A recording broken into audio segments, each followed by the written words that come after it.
What's up, you guys? And I know it's been a little bit since I've done a video over the past week. I've kind of been feeling under the weather, so I wasn't really able to get out and train the way that I wanted to. I kind of had like this sinus head cold going on, not COVID related, don't worry. So that's kind of what's been going on as far as like the what's really the training. Oh man, I've been trying to get better because this weekend I have to put the time in for the Gasparilla Distance Classic at the 5K race. And there's a couple of things that, just against me this past week. So last Friday, just started feeling under the weather, and then it just kind of progressed all throughout the weekend. I tried to fight it off. I did all the things that I needed to try to get myself better for it, and nothing was working. It was just terrible. My light just went off. Cool. Anyways, so it was just terrible. Things just weren't working out the way that I wanted to. So what I had to do was I just rest. Rest, and you know what? Rest. I've explained it in other videos. Rest isn't always a bad thing, and I think what it did is it kind of helped me recover. Really help my legs, my hips, knees, everything recover from all the training that I've been doing, which, positive light, that's a good thing. It's a good thing. So, my legs feel better. I mean, my knees feel better, my feet feel fresh. The past 2 days I have gone out and done some running, but still recovering from this cold or whatever, with this head cold that was going on. So I wasn't able to get as much running as I would like to have gotten in, but I still feel like it was productive enough. So I think yesterday, let's see, I'm trying to think, because I think the first 2 days, so yeah, yesterday was Wednesday, today is Thursday, so, and Tuesday I think I attempted to go for a run, and didn't really work out. So the last day that I ran was really Saturday. I ran on Saturday, got a few miles in, and then I pretty much crashed after that. And then Sunday felt like absolute garbage. Monday, same thing, felt like garbage. Tuesday, starting to feel just a little bit better, but still felt like garbage. Yesterday felt well enough to try to go out for a run, in which I did. I didn't go for a long run. I think it was only like maybe 20 minutes, but it was like 2.25 miles yesterday, and then today I went for 3.25 miles today, basically interval run type of training. And which brings me into the meat and potatoes of this particular video, which has to do really with training in warm weather, in warm climates, because that's a big topic that I'm starting to see pop up on various run groups on social media, particularly with people that have moved from, let's say, a northern state, or maybe a country that's more further north, and have moved to a southern, warmer, tropical climate. And they're not used to the heat, the humidity, and they're asking, what do you do to train in this particular type of weather? And there's a couple of different avenues to kind of take for running in this particular weather, but the first avenue that I'm going to say is avoid being out in the middle of the day. Hands down. It doesn't matter if you're in Arizona, and I'm only talking here in the United States, but it doesn't matter if you're in a desert climate or if you're in a tropical climate. You pretty much don't want to be out in the middle of the day. The daytime heating is so intense. The sun itself is so intense. You'll get burned, you'll get overheated, you'll get heat exhaustion really fast, you'll get dehydrated really quick. It becomes a terrible time out there. So avoid going out in the middle of the day. And some of you might say, well, middle of the day, what's that? Like 11 o'clock to 4 o'clock? No, it's like pretty much whenever the sun comes up and gets about maybe an eighth of the way up in the sky, to pretty much when the sun goes down. I mean, like right now, the sun is kind of down outside. It's about 7:30 my time locally. And so right now is a decent time where you could probably get out and put some miles in. But problem is it's a geothermal thing. Okay, so it's a little science thing we're gonna do right now, which is daytime heating comes around, and what the sun does is it heats up everything around it. You know, everything's absorbing that energy, the sun's energy. So the ground becomes really hot. The concrete, the roofs on houses, everything becomes really hot. So even at this particular time, it's still, I think it's still like 80 something degrees outside right now, but the humidity is absolutely killer. We'll get into that here in a second as well. But the heat is still pretty hot out there. You're still gonna get really hot really quick. It's just you don't have the sun beating down on you as your body would absorb some of that heat and UV radiation, so on and so forth as well. So you have a couple of mixes of why you don't want to go out and enjoy a run even in the evening time, is because some of that geothermal energy that has been absorbed is still radiating out of the earth at this particular time, and unfortunately it takes hours for that to kind of cool off and kind of expense the radiating geothermal heat from the earth. So what I mean by that is, by the time the early morning hours come around is actually the best time to go for a run. So before the sun comes up is the best time to go for a run here in Florida where I live, because that is actually the coolest time. That's where the geothermal heat has finally subsided. It's kind of cooled down. The air temperature is at least a little bit cooler. So you know, everything just kind of cools down, so the air is a little bit easier to breathe at that particular point.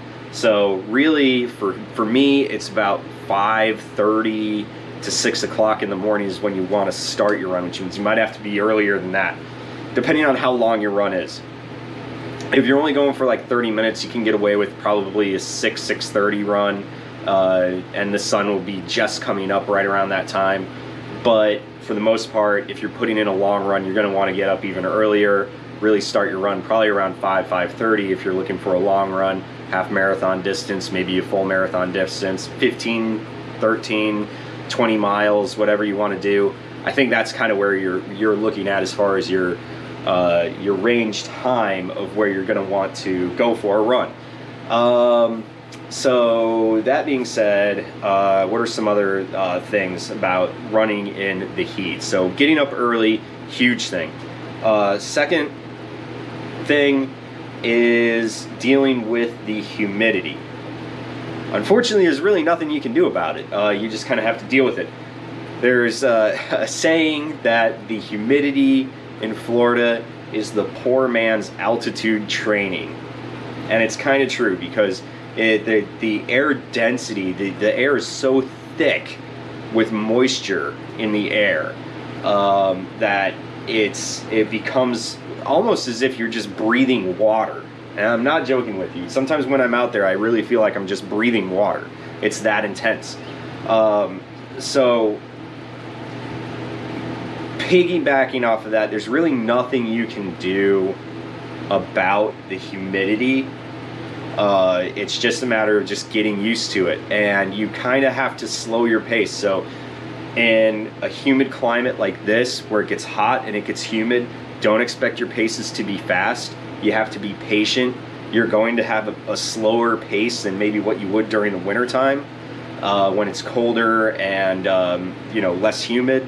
So you kind of have to keep that in mind and deal with, slow your pace, so that you can keep your breathing under control. That's the huge thing, is to keep your breathing under control, and that kind of goes with any running out there, is to keep your breathing under control. So going out there with the humidity, slow your pace. If you're used to running an 8:30 pace, you may have to slow it down to a 9:15 pace to keep your respiration rates the same, to keep your heart rates the same, while still getting that run in, getting that mileage in. So your pace will slow down, but your cardio, your anaerobic, your aerobic and your anaerobic system will stay steady, but your pace will slow down just because of the humidity that's here. Because like I said, it's so thick. The air is so thick out there. It's crazy. So that's kind of where the humidity kind of comes into play. You kind of throw the heat and the humidity together, and it just becomes a miserable place to run. Unfortunately, you just kind of have to deal with the humidity. Third thing is hydration. One of the big problems with people that come from out of state and come to Florida is hydration, and in particular here in Florida it can be deceiving because you're taking in so much of that humidity outside.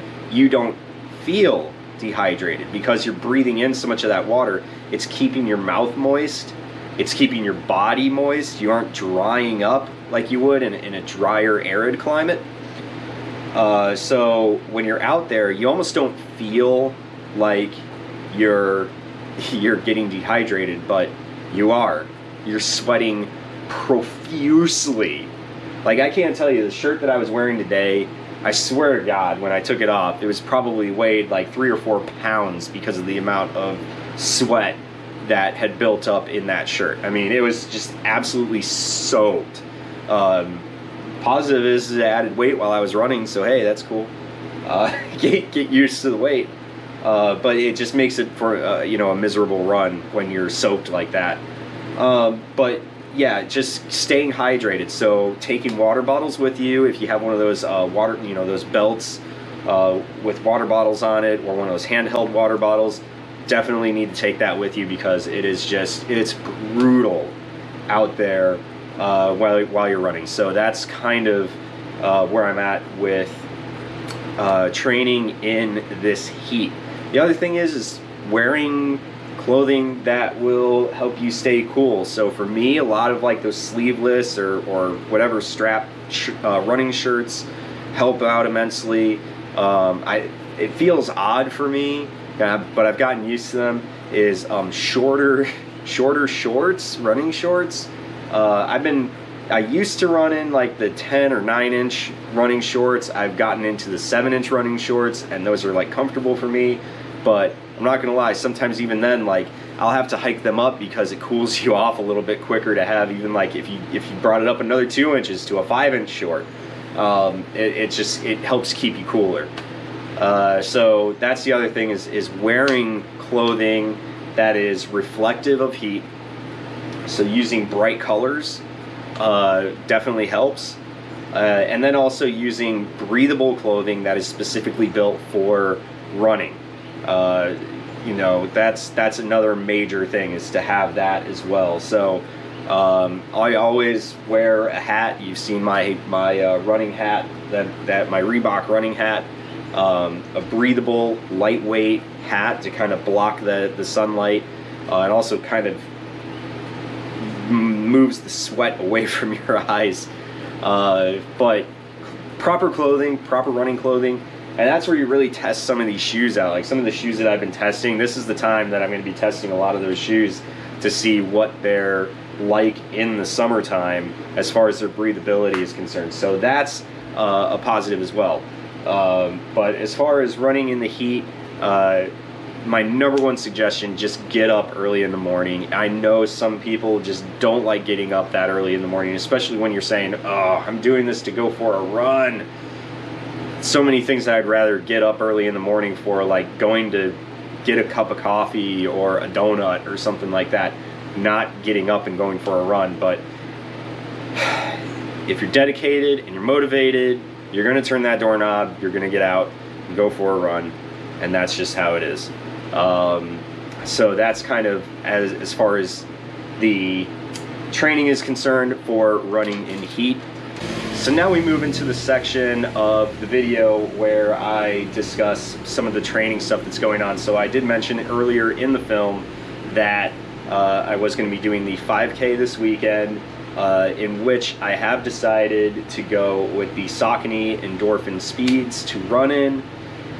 Thank goodness for the weather this weekend. This is something that I have a positive outlook on is that Saturday morning when I plan to put in my time for this particular 5K, this virtual 5K. Unfortunately, everything's virtual now at the moment.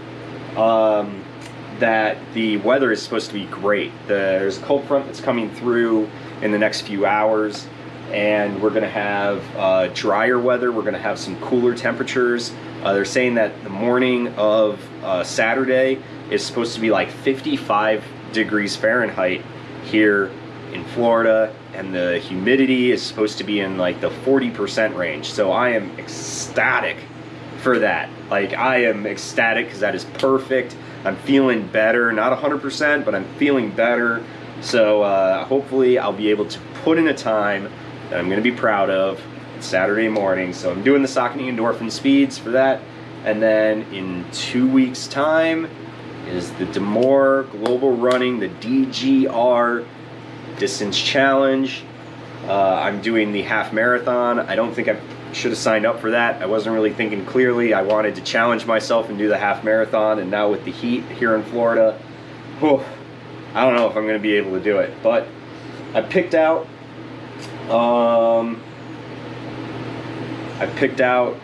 really 2 shoes that I'm going to try to pick for. Actually 3. Picked out 3 shoes. I'm just going to see how it goes, but I'm going to try the Puma DD8 Nitros for the half marathon. I'm going to try the ASICS Glide Rides, which I know will do the half marathon. And then the last ones are going to be actually the ASICS Nova Blasts. So I'm going to see how each one kind of works, how I feel that week. But I think the Puma DD8 Nitros are going to be my pick, because I really like the ride on those shoes. I think they're just excellent. So I'm going to try those. The strategy is nice and easy. Nice, slow, and easy. Nothing fast, nothing crazy, just nice, slow, easy pace. Just because of the heat, as I reiterated earlier, just because of the heat, I'm going to go ahead and just take it nice and easy. So anyways, guys, thank you for watching. Hope you enjoyed the video. We're just going to do this update for right now. I do have some shoe reviews that'll be coming up. I'm almost at 50 miles on these Saucony Axons. Those have been like my go-to trainers right now. So I've thrown them through just about every possible scenario that it possibly can for you guys.